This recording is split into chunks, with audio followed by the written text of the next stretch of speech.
आजकल मार्केट में बहुत बज़वर्ड है ये storytelling. Storytelling basically सही बोला जो तुमने बोला बज़वर्ड ही है, because it is not any, कुछ नया तो है नहीं है। Storytelling is one of the world's oldest profession.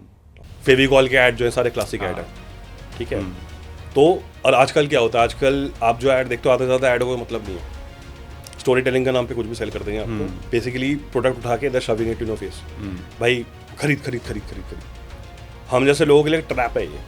YouTube जैसे एक क्रिएटिव प्लेटफॉर्म बनने के बजाय एक जॉब बन के रह गई हम लोगों के लिए।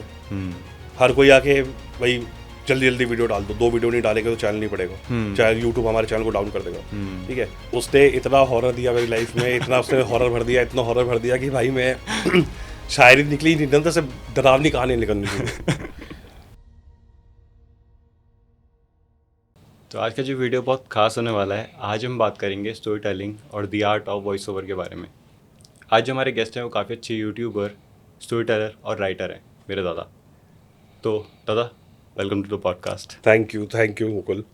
सो आई एम अंकन शर्मिष्ठा बोस। मैं एक राइटर हूँ, स्टोरी टेलर हूँ, और I run a horror channel called भय ओरिजिनल्स।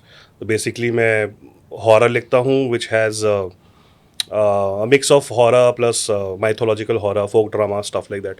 It's कहते हैं वही, मतलब एक तरह से आप कहो तो ये रूटेड इन इंडियन कल्चर है जो मैं लिखता हूँ। तो basically that is my introduction. बाकी तो आई am very happy and glad कि तुमने मुझे यहाँ बुलाया भाई। आई am very very happy today. Thank you दादा, और मैं बहुत खुश हूँ कि आप मेरे पहले पॉडकास्ट में आप आए हो। My pleasure brother. तो दादा, मेरा पहला क्वेश्चन ये है कि आपको कब लगा कि मेरे को ये राइटिंग करनी है और ये पॉडकास्ट में आना है, कब ऐसा हुआ? वेल एज सच मेरा कभी कोई प्लान नहीं था कि मुझे राइटिंग करनी है।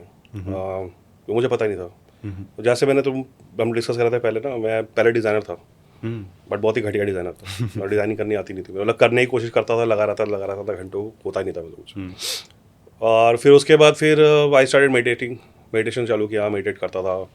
तो महादेव की मेडिटेशन करता था, माँ काली की करते करते अचानक से एक दिन हुआ ये कि मैं नेट सर्फ कर रहा था। वहाँ पे उस टाइम पे कोई वेबसाइट डनांजो करके वेबसाइट होती, डनांजो था, आई फॉरगॉट द नेम, अब तो बंद हो गई वेबसाइट वो।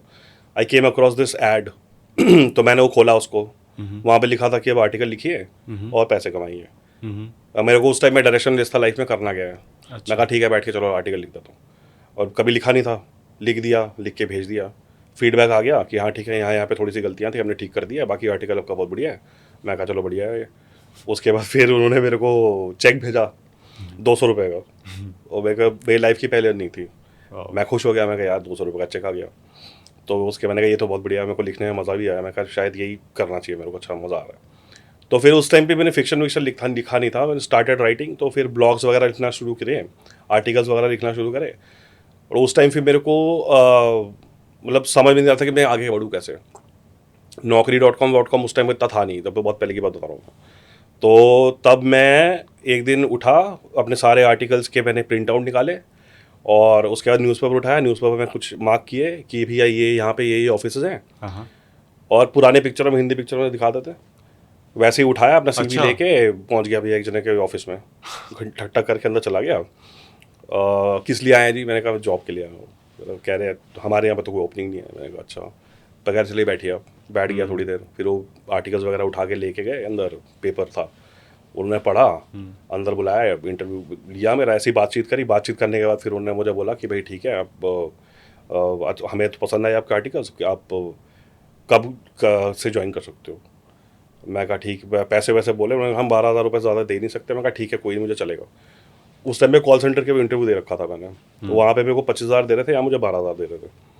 मैंने बोला नहीं, मैं 25,000 वाली जॉब नहीं करूँगा, 12,000 वाली करूँगा, क्योंकि मेरे को ये लिखने में मज़ा आएगा, मेरे को लिखना अच्छा लगता है, मैं लिखूँगा।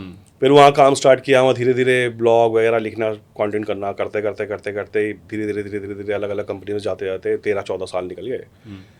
उसके बाद फिर कोविड के टाइम पे फिर जॉब चली गई, लेकिन उससे पहले मेरा ब्रेकअप भी हुआ। अब वो जब ब्रेकअप हुआ, नाम तो नहीं लूँगा ऑब्वियसली, बट जब ब्रेकअप हुआ तो लोग शायरी लिखना शुरू कर देते हैं। बट उसने इतना हॉरर दिया मेरी लाइफ में, इतना उसने हॉरर भर दिया, इतना हॉरर भर दिया कि भाई मैं शायरी निकली नहीं, से डरावनी कहानी निकलनी थी।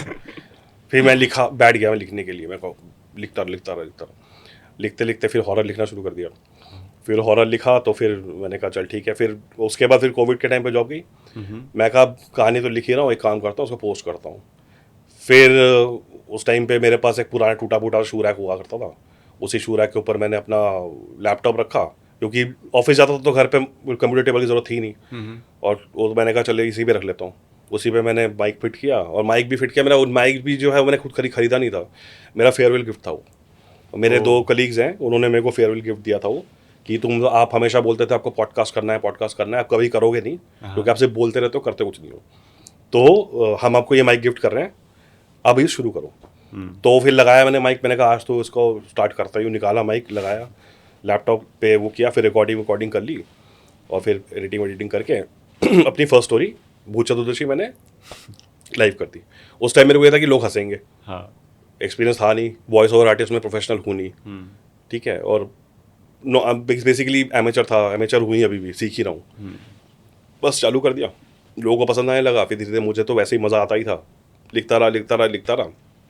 बस ऐसे करते करते धीरे धीरे फिर मैं बस आ गया राइटिंग में। अब मेरे को मज़ा आता है लिखने में। बट वही है कि हाँ, since it's like a complicated process, तो कई बार बहुत ज़्यादा टाइम लग जाता है। इट्स नॉट लाइक कि मैं जैसे दूसरे हॉरर चैनल में फटाफट स्टोरी आती है, मैं फटाफट डाल नहीं पाता। I take my time to write, that is the only thing. मुझे लगता है कि क्रिएटिव चीज़ों को करने में थोड़ा टाइम जाता ही है, क्योंकि हमारे जो ड्राफ्ट बनते हैं ना वैसे नहीं बनते। हमने पहला पन्ना लिखा तो हाँ ठीक है, वो कितने पन्ने पीछे पड़े होते हैं जो हमने फाड़ के फेंके भी होते मैंने हैं। इतनी स्टोरीज लिखी हैं जो मेरे उसमें अभी भी फोल्डर में पड़ी हुई है, अब तक मतलब वो स्टोरी को मैंने पूरा नहीं किया है। हाँ। ब्योमकेश बख्शी की एक हॉरर स्टोरी लिख रहा था मैं, कि ब्योमकेश बख्शी को अगर उठा के मैं हॉरर यूनिवर्स में डाल देता हूँ वो कैसे रिएक्ट करेगा, वो स्टोरी मैंने लिखी हुई है।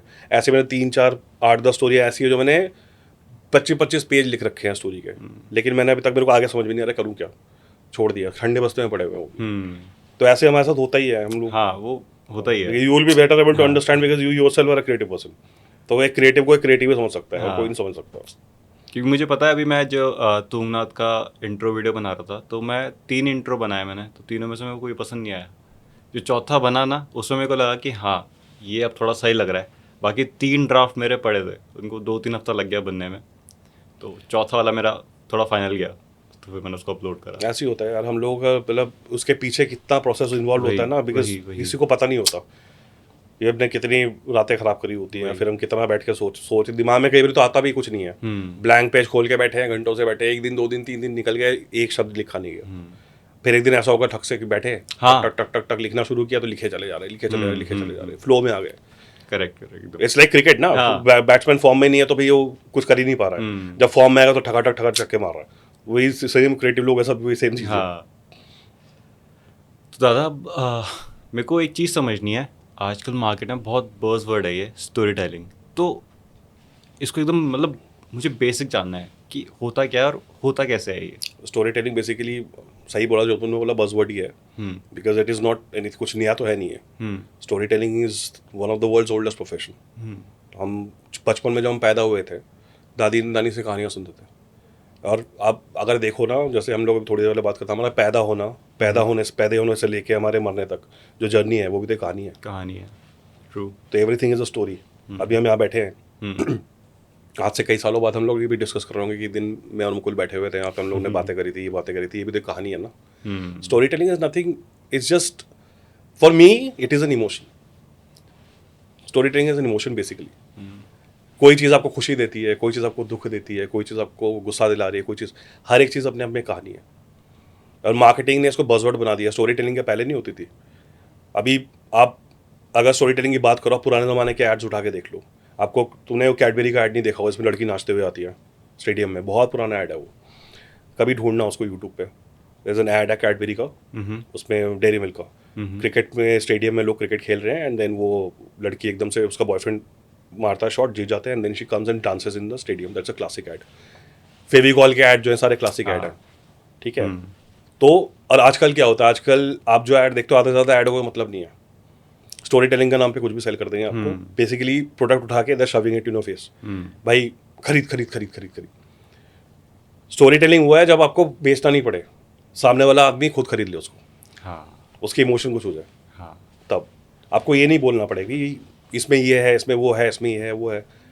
बेचना नहीं पड़ेगा किसी चीज़ को, लोग खुद उसमें अट्रैक्ट हो जाए, खुद ही उनको फील हो कि नहीं मुझे ये चीज़ चाहिए, क्योंकि तब आप कहानी सुना रहे हो। और उनको उस कहानी का हिस्सा बनना है। That is story telling. जैसे आजकल के एड में क्या हो रहा है कि खरीद खरीद खरीद, ये आ गया वो आ गया, बट पहले ऐसा नहीं होता था। पहले एक स्टोरी होती थी हर एक चीज़ के पीछे। अब मैं बता रहा हूँ ना, एक गोल्डन पीरियड था स्टोरी टेलिंग का भी, इधर मूवीज का हो जाए या फिर उसका हो जाए, मतलब एड्स का हो जाए। अभी आज की डेट में क्या है, अपने आप कितने एड्स है जो तुम्हें याद रहेंगे? नहीं रहेंगे याद। बचपन में हम इतने एड्स मैंने देखे थे, मुझे अभी भी बहुत सारे एड्स हैं और याद है मुझे, और जो मेरी एज के लोग होंगे ना उनको भी याद होंगे। एक ऐड में तो राहुल जल्दी नहा ले वरना पानी चला जाएगा। लवासा नाम का एक, शायद लवासा नाम था उसका, एक नाम उनका साबुन आता था। बच्चा बाथरूम में नहा रहा है, उसको मजा आ रहा है, नहाए जा रहा है। उसमें मम्मी चिल्ला रही है बाहर से, राहुल जल्दी कर वरना पानी चला जाएगा। वो पानी चला जाता है। वो ऐड क्लासिक ऐड, वो भी हमें याद आती है। मैगी ने अपनी स्ट्रैटेजी ज़्यादा चेंज करी नहीं है, उनका वही चल रहा है, मैगी मैगी मैगी, 2 मिनट में फैमिली दिखाते हैं। तो अब वो मैगी खुद को खुद बेच रहा है, क्योंकि लोगों के साथ इमोशन से कनेक्ट हो गया। आप किसी भी जाके दूसरे ब्रांड का आप नूडल खाओगे, मतलब, लेकिन वही है कि अल्टीमेटली आप आदमी जाता है मैगी खा लेता है, क्योंकि वो बचपन से एक चीज़ चली आ रही है। हाँ। तो वही है कि मेरा बेसिक सिंपल लॉजिक है कि कभी भी कोई चीज़ आपको प्रेजेंट करनी हो लोगों की तरफ, तो it has to have emotion. आपकी कहानी में इमोशन होना चाहिए, आपकी राइटिंग में इमोशन होना चाहिए, आपके जो आप दिखाना चाहते हो उसके अंदर इमोशन होना चाहिए। क्योंकि at least at the end of the day हम इंसान हैं क्या, हमारे इंसान में और बाकी चीज़ों में, बाकी में फ़र्क क्या है ज़्यादा? ठीक है, एक चीज़ फ़र्क तो यही ना कि भाई चलो ठीक है, हम कोई कहेगा हम दिमाग से सोचते हैं, हम 2 पैरों पर चलते हैं, लेकिन एक चीज़ है जो यूनिवर्सल है, जो हर एक चीज़ को जोड़ती है। हर एक जानवर हो, चाहे इंसान हो, चाहे पंछी हो, वो है इमोशन। सब में इमोशंस होते हैं। तो क्वेश्चन ये है कि अगर कोई स्टोरी लिखना चाहता है तो वो कैसे लिखे, प्रोसेस क्या होता है, और आप कौन सा प्रोसेस यूज़ करते हो स्टोरी टेलिंग के लिए, स्टोरी लिखने के लिए? बहुत सारे लोग बहुत सारे टेक्निकल बातें बोलेंगे कि भाई राइटिंग का एक प्रोसेस होता है, प्रोसेस इन द सेंस कि भाई इस तरह का ऐसे लिखना चाहिए, ऐसे करना चाहिए, वैसा करना चाहिए। मैं ऐसा कुछ सच फॉलो नहीं करता हूँ, क्योंकि मैं तो कभी, सही बताऊँ, मैं ज़िंदगी में एक भी फिक्शन बुक पढ़ी नहीं आज तक, ना मैंने नॉवल पढ़ी है कभी। बेसिकली 2 चीज़ें हैं जो सबको करनी चाहिए अगर लिखना चाहता है कोई। तो बेसिकली आप पहले बैठ के कहानी का प्लॉट सोच लो, मतलब कि आप बिगिनिंग सोच लो कहानी का, एंड सोच लो कहानी का, या ऐसे मेरी कहानी शुरू हो रही है, ऐसे मेरी कहानी खत्म हो रही है, ठीक है। बीच का फिल इन द ब्लैंक्स है, ठीक है। और अगर आपको पता है कि कहानी, मतलब आपको एक रफ आइडिया है कि आपकी कहानी में होने क्या वाला है, तो आप उसे चैप्टर वाइज ना वो बना लो। मतलब जैसे जैसे एपिसोड्स हैं, या फिर आप बुक लिख रहे हो तो पेजेस हैं, इस चैप्टर में क्या होगा, एक ब्रीफ लिख लो। फर्स्ट चैप्टर में ये हो रहा है, सेकंड चैप्टर में ये हो रहा है, थर्ड चैप्टर में हो रहा है, फोर्थ चैप्टर में ये हो रहा है, ठीक है। और then you have to think कि आपके कैरेक्टर्स कैसे होंगे कहानी में। अब कैरेक्टर्स को ज़्यादा सोचने की जरूरत नहीं है। मैं तभी कहता हूँ एक चीज़ बहुत ज़्यादा इंपॉर्टेंट है, अगर राइटिंग करनी है, स्टोरी टेलिंग करनी है, राइटिंग करनी है, एक्टिंग करनी है, कोई भी चीज़ करनी है, अपने आसपास की चीज़ों को ऑब्जर्व करो। ठीक। आप सड़क पे चल रहे हो, लोगों को देखो, जानवरों को देखो, चीज़ों को देखो, किस तरह से रिएक्ट कर रहे हैं, क्या बातें कर रहे हैं लोग। ये नहीं कि आप जाकर कानाफूसी नहीं करना है, बट हाँ, मतलब just understand the emotion, what they are talking, how they are behaving. Those are your characters. Character आते कहाँ से? कैरेक्टर कोई वो थोड़ी आसमान से थोड़ी आ रहे हैं। कैरेक्टर्स रियल लाइफ के हैं, ये सब रियल है। ठीक है। तो आप उनको पहले डिफाइन करो कि आपके कैरेक्टर्स कैसे होंगे। आपको अगर कोई कैरेक्टर बहुत पसंद है, कोई यादगार कैरेक्टर है, उसको आप कहानी में कैसे डाल सकते हो। कोई आपके लाइफ के एक्सपीरियंसेस हैं, वो बहुत ज़रूरी है, लाइफ के एक्सपीरियंसेस लेना बहुत ज़रूरी है। लाइफ के एक्सपीरियंसेस हैं, उसको आप कैसे कहानी में डाल सकते हो। बेसिकली अपना पेज पे, अगर आप ब्लैंक पेज देख रहे हो, एज अ राइटर बहुत दिक्कत होती है कि कई बार मैं समझ में नहीं आता करना क्या है। ब्लैंक पेज लगा हुआ है सामने, हम बैठे हुए ऐसे मुंह खड़े देख रहे हैं स्क्रीन को, 1 दिन 2 दिन 3 दिन पता ही नहीं लग रहा लिखना, कि एक शब्द नहीं लिखा जाता। इसलिए अगर उससे बचना है, एक चीज़ कर सकते हैं कि भाई प्लॉट सोच लो, starting end, fill in the blanks बीच में। अगर फिल इन द ब्लैंक्स के कुछ पार्ट्स आपको पता है, एपिसोड वाइज या चैप्टर वाइज उसको डिवाइड कर लो, ब्रीफ लिख लो, ताकि उससे होगा क्या, ये कि कहानी के बीच में भटकोगे नहीं। कई बार ऐसा होता है ना कि अब लिख रहे हो, अब अच्छा ये हो गया, फंस गया मैं आगे, मुझे पता ही नहीं आगे क्या होना है, या फिर अब बिल्कुल ही भटक के किसी और ही डायरेक्शन में चले गए हो, ठीक है, तो वो चीज़ नहीं होगी। बट हाँ, कभी कभी होता है, लेकिन इसमें ये भी है कि कई बार it is also important to go with the flow also, कि हमने जो सोचा है कहानी वैसी बनते बनते कुछ और बनने लग गया, ठीक है, बनने दो, गो विद द फ्लो। अगर आप फ्लो में आ गए हो ना, तो उसको रोको मत। वही सेम बैट्समैन वाली एनालॉजी है, फॉर्म में आ गए तो चलने दो उसको। तो बेसिकली वही है, अपने आसपास के कैरेक्टर्स को देखो, लाइफ के एक्सपीरियंसेस को, जो आपने एक्सपीरियंस किया उसको डालो, और फिर आपको जो कहानी लिखनी है उस कहानी को बनाओ with the blueprint, simple plot, episode wise आपने ब्रेक डाउन कर दिया, कैरेक्टर्स के आपने बना लिए, किसका पर्सोना कैसा होगा, बस। और उसके बाद आपकी मतलब बेसिक छोटी छोटी चीज़ें आपकी सॉल्व होगी, बाकी कहानी तो को खुद ही लिखनी है। दादा जब आप अपना हॉरर पॉडकास्ट लिखते हो तो उसमें सस्पेंस क्रिएट जो आप करते हो तो वो एक हमेशा से बहुत अच्छा पार्ट रहता है आपका कि एकदम पता नहीं होता पर वो कहानी कहीं और ही चली जाती है, तो वो चीज़ आप कैसे कर लेते हो? मेरे को वो यार सीखना है मेरे को वो। सच बताओ तो in fact I even don't know, मतलब मुझे खुद नहीं पता कहाँ चला जाता है। थिंग इज कि भाई मे भी शायद वो होता है ना कि एक इंप्रेशन होता है। बचपन में हम लोग जासूसी स्टोरी देखते थे, है ना, हाँ सीवी सीरियल देखते थे, तो हमको लगता था कि भाई अच्छा हम जिस पर शक कर रहे हैं वो तो है ही नहीं, वो तो हाँ कोई और ही निकल गया, हाँ है ना। तो जब आप कहानी लिख रहे हो तो आप सोचोगे कि भाई मतलब मेरे इतने सारे कैरेक्टर्स हैं, हम्म इस कैरेक्टर में से कौन सा कैरेक्टर है जिस पे लोग कम शक करेंगे, हम्म या फिर कौन सा कैरेक्टर है जो दोगला हो सकता है, ठीक है। हाँ लेकिन वो दोगला कैरेक्टर को ऐसे ऐसे बनाया जाएगा कि भाई आपको लगेगा नहीं कि दोगला है वो, ठीक है। कई बारी जैसे मान लो फॉर एग्जांपल अब मैं लिख रहा हूँ एक साइकोलॉजिकल थ्रिलर, साइकोलॉजिकल हॉरर लिख रहा हूँ। साइकोलॉजिकल जो हॉरर है साइकोलॉजिकल, उसमें ये चीज़ है कि भाई जो कैरेक्टर है ना हम्म उसकी पूरी जर्नी तो झूठी है ही, हम्म ठीक है, लेकिन जो नरेटर है वो भी झूठ बोल रहा है शुरू से एंड तक।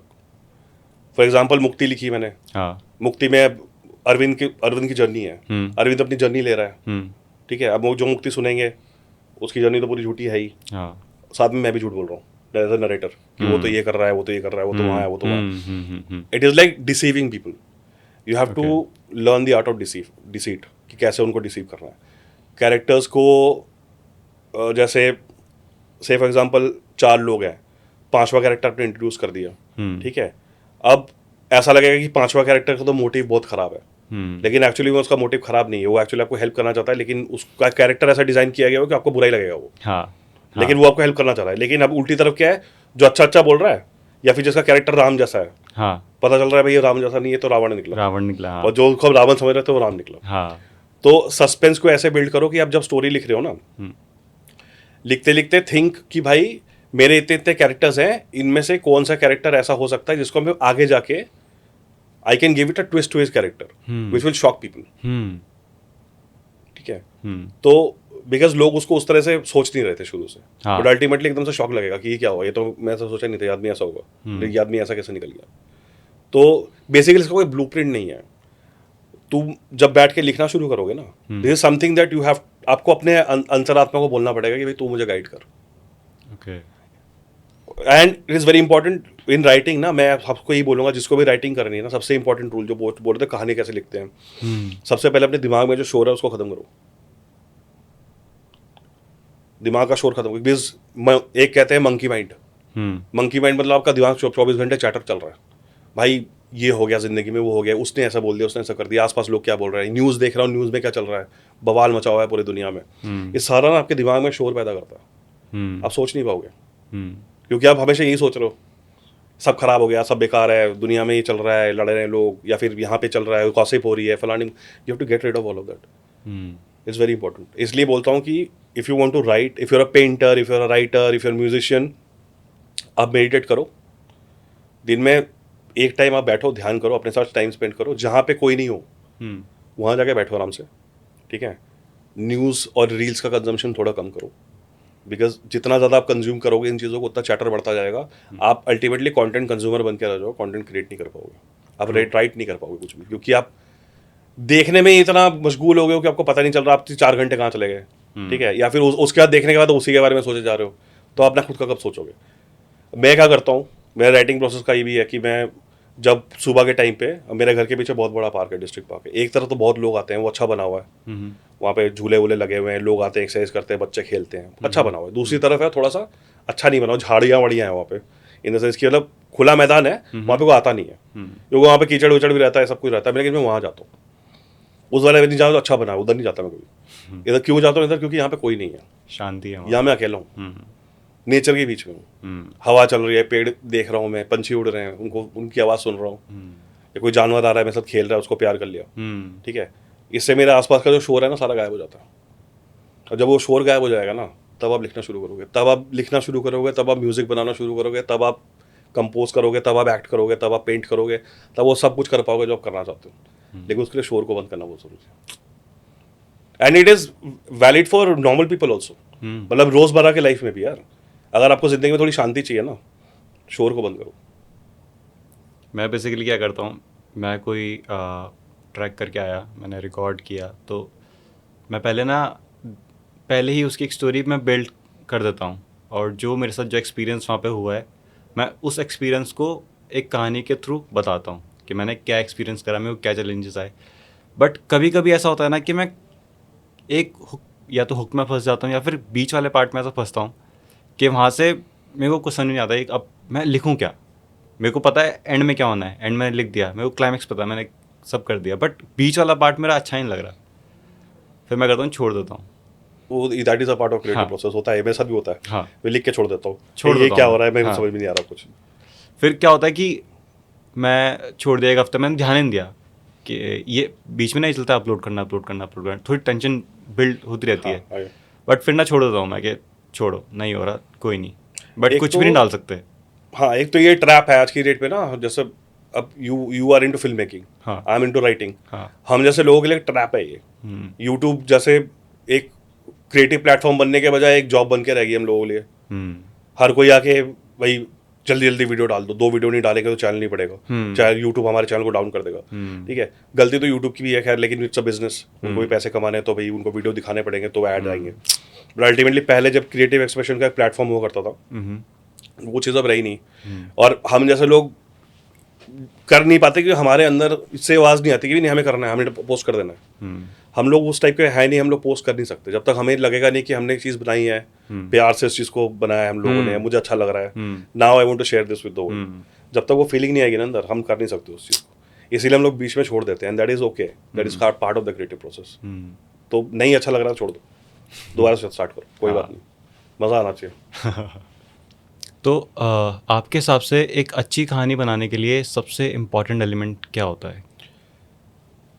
एक अच्छी कहानी के लिए सबसे इम्पोर्टेंट एलिमेंट एक नहीं है, बहुत सारे होते हैं इनफैक्ट. आप सी द थिंग इज़ कि जब हम अच्छी कहानी लिखते हैं ना, एक चीज़ बहुत इंपॉर्टेंट है कि जो भी आपका कैरेक्टर है, जो भी आपका इन्वायरमेंट है, वो रियली रिलेटेबल होना चाहिए. मतलब मैं उससे कनेक्ट कर सकूँ. मेरा कैरेक्टर ऐसा है कि जिससे मैं कनेक्ट ही नहीं कर पा रहा, ठीक है, मैंने लिख दिया, और तो अगर वो मरता है या जीता है उससे सबको कोई फ़र्क ही नहीं पड़ रहा, ठीक है, तो उस कहानी का क्या मतलब है. अब मैंने अभी भी मेरे को कई लोग बोलते हैं, जैसे मैंने अपना एग्जांपल देता हूँ, विद्यालय लिखी थी मैंने. कई लोग बोलते हैं भैया हम तो बनारस में, हम तो मणिकर्णिका घाट पहुंच गए अरविंद को ढूंढने के लिए. आप बताओ अरविंद सच में है कि नहीं है ना.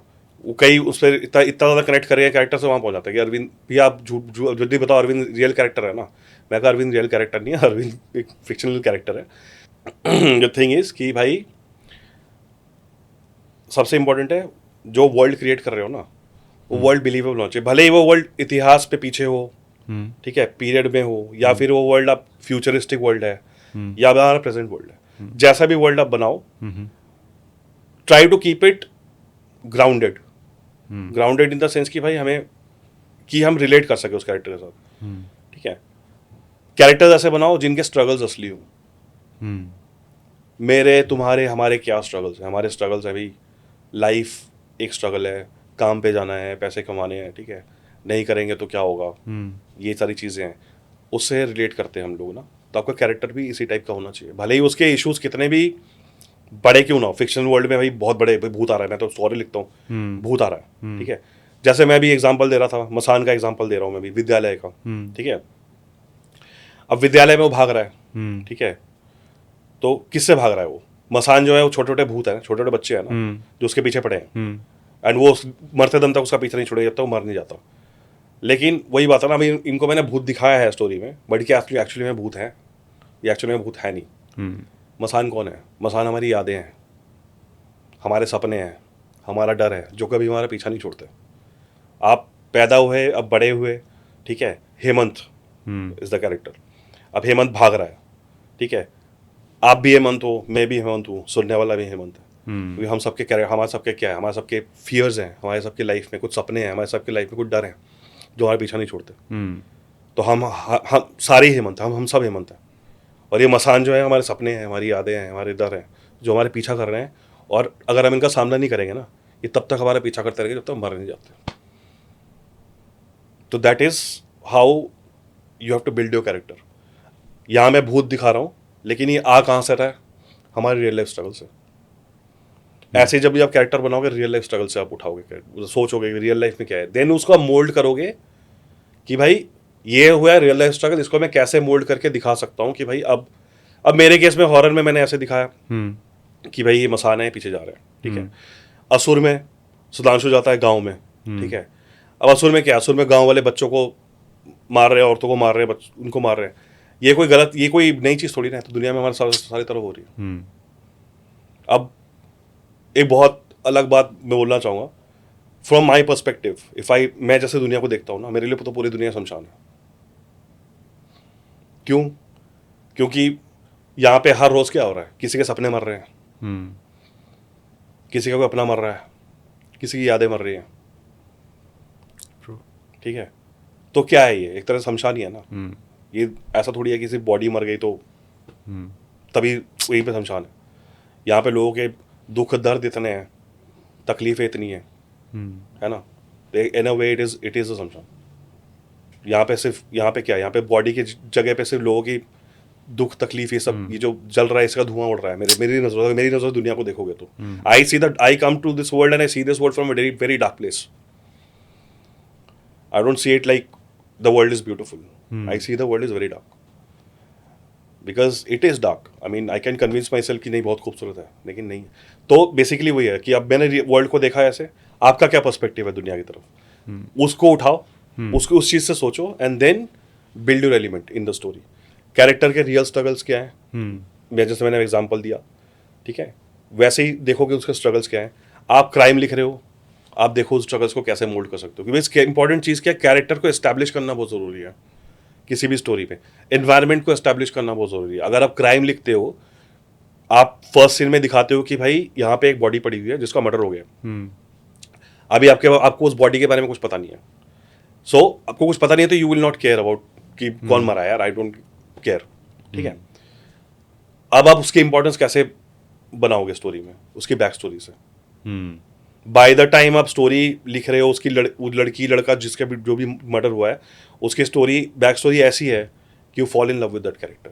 Either you fall in love with that character और you hate that character so much कि आप चाहते हो हमारा ये, और या तो आप उससे इतना प्यार करोगे कि नहीं यार इसको नहीं मरना चाहिए, so you start caring, you establish the story's backstory, the character's backstory, that character's entire life story, relatable बनाने के लिए। same with the environment also, these are very story। आप कुछ भी लिखो, सबसे important element यही है, आपके कैरेक्टर्स ऐसे होने चाहिए, आपकी उनके बैक स्टोरी, उनके स्ट्रगल्स ऐसी होनी चाहिए कि नहीं आपको याद रह जाए। हॉल से भी अब पिक्चर देख के बाहर निकलोगे, आज के डेट में तो मेरे को याद नहीं आता कि लास्ट मैंने कौन सी ऐसी मूवी देखी होगी जो मैं बोल सकूं कि हाँ बहुत बढ़िया है, except for last time Tumbbad जब देखी थी, तुम्बाड़ इज अ बेंचमार्क। अभी हाल फिलहाल में मैंने वो देखी है, सुपर बॉयज ऑफ मालेगांव। अच्छा, देखिए, मैंने अभी नहीं देखा। तो देखना, very nice story, very inspiring story. मतलब उसको देख के मैंने ताली बजाई है लास्ट में, मतलब घर पे ही देखी थी मैंने OTT पे, ताली बजाई है मैंने उस मूवी को देख के। क्या बनाया यार, एक कैरेक्टर क्या बनाया तुमने, मतलब you fall in love with the characters in the movie. That is how you, because if anybody wants to learn how to write और कैसे कैरेक्टर्स डेवलप करने हैं, अभी तो हाल फिलहाल में आप सुपर बॉयज ऑफ मालेगांव देखो, यू विल अंडरस्टैंड। और मेरी हॉरर स्टोरी सुनो ऑफ कोर्स, हाँ डेफिनेटली, बिकॉज उसमें वो है कि भाई there is a hidden layer behind every story जो भी मैं लिखता हूँ। अगर आप थोड़ा ध्यान से सोचोगे, my stories are actually not horror, they are coming from real life, मोन पर्सनल एक्सपीरियंस। मैंने पर्सनली आपकी स्टोरीज से बहुत कुछ सीखा है। जो वॉइस ओवर का आपका करने का तरीका है, वॉइस मॉड्यूलेशन, मैंने बहुत सारी चीज़ें सीखी हैं। जो आपके बनारस के बाद मैं बनारस गया था, और उसमें जो लास्ट वाला पार्ट है वो मैंने, जो आपका एक कैरेक्टर है जिसमें आप बहुत हैवी वॉइस रखते हो, जो भूत चतुर्दशी में वो जो बाबा हैं, है ना, उनकी आवाज़ मैंने कॉपी करने की कोशिश करी है अपने बनारस वाले एंड वाले पार्ट में। तो बहुत कुछ सीखने को मिलता है आपके पॉडकास्ट से, डेफिनेटली। मतलब I am not a trained voice over artist, actually वही है ना कि भाई जितने रिसोर्सेज हमारे पास हो उसको यूज़ करो। तो मेरे पास रिसोर्स क्या है, मैं खुद, तो वॉइस ओवर मैंने कभी करा नहीं था। फिर मैंने कहा नहीं यार, अब तो और किसी में तो यूज़ कर नहीं सकता हूँ, मैं खुद ही अकेले ही बैठा हूँ। मेरी वाइफ मेरे को हेल्प करती थी पहले, डॉक्टर वर्न वगैरह में उसने मेरे को हेल्प किया है, वॉइस ओवर में नन में उसने हेल्प किया है। उसकी last time before she passed away she wanted me to write a story, जिस कहती है हमेशा तुम मेल कैरेक्टर को करते हो। तो क्या करूँ, मैं मेल हूँ भाई, मैं वॉइस ओवर कर रहा हूँ, मेरे पास है ही नहीं, कह रही मैं नहीं हूँ क्या, अगली स्टोरी तुम लिखोगे उसमें मेल, जो मेन कैरेक्टर होगी, लीड होगी, फीमेल होगी। मैंने उसको तब बोला था कि I write a story for you, but before that she passed away. but anyway, I will still write that story.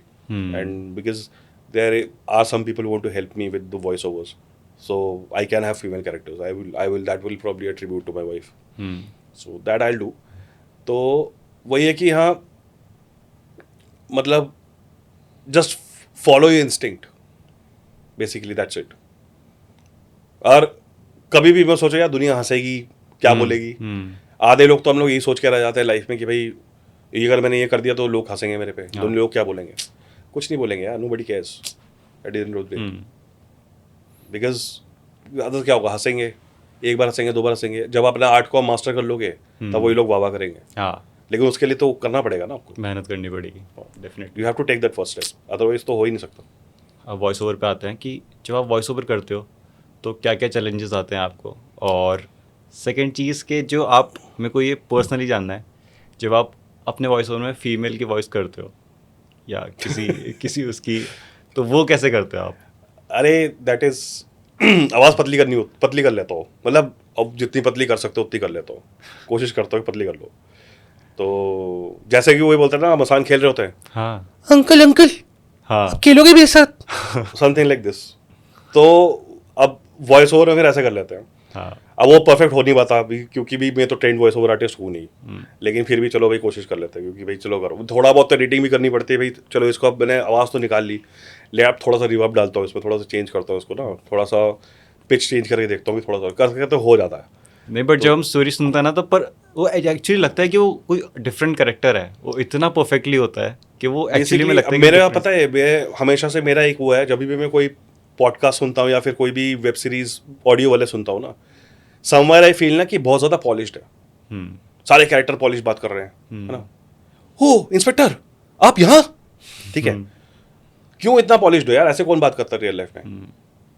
जैसे हम बैठे हैं, हम ऐसे थोड़ी बात करें.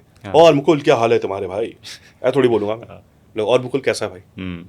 तो यू हैव टू थिंक कि भाई मैं रियल लाइफ में कैसे बात करूंगा. अब प्रॉब्लम ये है कि मैक्सिमम उसमें people try to polish too much. Don't try to polish, keep it raw. Raw रखो चीज़ों को, बिकॉज लाइफ में कोई भी चीज़ परफेक्ट थोड़ी ना होती है. और कोई भी चीज़ आप चले जाओ बाहर जाके, आप देखोगे लाइट्स फ्लिकर कर रही होंगी. पेवमेंट जाओगे, पेवमेंट टूटा हुआ होगा थोड़ा हल्का सा कहीं पे. दीवारें कुछ टाइम बाद उस पर भी क्रैक्स आने शुरू हो जाते हैं. लाइफ में कुछ भी चीज़ परफेक्ट थोड़ी होती है, तो परफेक्ट के पीछे भागना क्यों है? रॉ छोड़ दो. तो आप जब वॉइस ओवर कर रहे हो ना, पहले देखो आपका कैरेक्टर क्या है. क्योंकि कैरेक्टर अगर आप डिज़ाइन कर रहे हो, अगर आपने डिज़ाइन नहीं भी किया कैरेक्टर, आपने नहीं लिखा है कैरेक्टर को, किसी और ने लिखा है, उसको पूछो जाके कि भाई तुमने जो कैरेक्टर लिखा है, ये कैरेक्टर कैसे सोचता है, थॉट प्रोसेस क्या है इसका, या फिर ये कैरेक्टर इस सिचुएशन में ऐसे क्यों रिएक्ट कर रहा है. आप कैरेक्टर को समझो, कैरेक्टर को समझ जाओगे ना, तब आप कर पाओगे उसको. It's very important to understand the character. But then again you also have to keep it raw. Don't try to polish it too much. किसी कैरेक्टर को समझना बहुत जरूरी है. कैरेक्टर को समझना बहुत जरूरी है. तभी आप उसको it is universal everywhere. Writing के लिए भी, सिनेमाटोग्राफी के लिए भी, डायरेक्शन के लिए, एक्टिंग के लिए, पेंटिंग के लिए, हर एक चीज़ में एप्लीकेबल है. क्योंकि आपको पता ही नहीं आपका कैरेक्टर कैसा है, तब बनाओगे क्या, लिखोगे क्या, या उसको डायरेक्शन क्या दोगे, या एक्ट आउट क्या करोगे. You need to understand the character first. It is very important. तो मेरा नेक्स्ट क्वेश्चन ये है कि जो लोग अपना स्टोरी टेलिंग या वॉइस ओवर अपना करियर बनाना चाहते हैं, तो उन लोगों के लिए आप क्या सजेस्ट करोगी? वेल अभी तो इज़ द थिंग इज़ कि इंडिया में काफ़ी ये भी नया है ये. It is very new. ठीक है. और अगर कोई वॉइस एक्टिंग सीखना चाहता है, सबसे बेस्ट तरीका ये है कि भाई आप 2-3 लाइन लिखो. आप एक लाइन लिखो जिसमें आप प्यार से बात कर रहे हो, एक लाइन लिखो गुस्से में बात कर रहे हो, एक लाइन लिखो आपको दुख हो रहा है, एक लाइन लिखो आप जिससे आश्चर्य हो रहा है. ठीक है. अब उसको आप बोलो, उस लाइन को उस इमोशन के साथ बोलो, रिकॉर्ड करो, सुनो खुद को. सबसे पहले खुद को अच्छा लगना चाहिए हर एक चीज़ में. अगर मैं कोई चीज़ बना रहा हूँ ना, अगर मुझे खुद नहीं अच्छा लगा तो बाकी को तो अच्छा लग ही नहीं सकता हो. तो मुझे खुद अच्छा लगना चाहिए. कान में आपने हेडफोन लगाया, रिकॉर्ड करो, या फिर एक लाइन लिखी, फिर आपने 1 लाइन इमोट करो अलग अलग एक्सप्रेशन के साथ. गुस्से में मैं ये लाइन बोल रहा हूँ, प्यार में बोल रहा हूँ मैं ये लाइन को, अब मैं दुख में बोल रहा हूँ ये लाइन को. उससे क्या होगा कि इमोशंस डेवलप होंगे. ठीक है. Story telling in the form of, से फॉर एग्जाम्पल आप किसी भी आप डायरेक्शन में जाना चाहते हो, यू नो, डायरेक्ट समथिंग. ठीक है. Even then it is very important to understand, like I told in the beginning, emotions are very important. किसी भी चीज़ के इमोशन को पकड़ना बहुत ज़रूरी है. आप जब इमोशन पकड़ लोगे ना तो आप सब पकड़ लोगे। तो द थिंग इज, नए लोगों के लिए मैं यही बोलना चाहूँगा कि भाई अभी के लिए अगर वॉइस एक्टिंग में जाना भी है तो सबसे पहले प्रैक्टिस करो, and then if you are doing something, अगर आप जॉब में हो किसी जॉब में, उसको क्विट मत करो, ठीक है, साथ में आप एक्सप्लोर करो उस चीज़ को, बिकॉज अभी भी I will be very honest with you, it is not a very high paying field right now, ठीक है, उस पर बिकॉज यूएस की तरह मार्केट में इंडिया में बढ़ा नहीं है, लेकिन बढ़ेगा आने वाले टाइम में ये।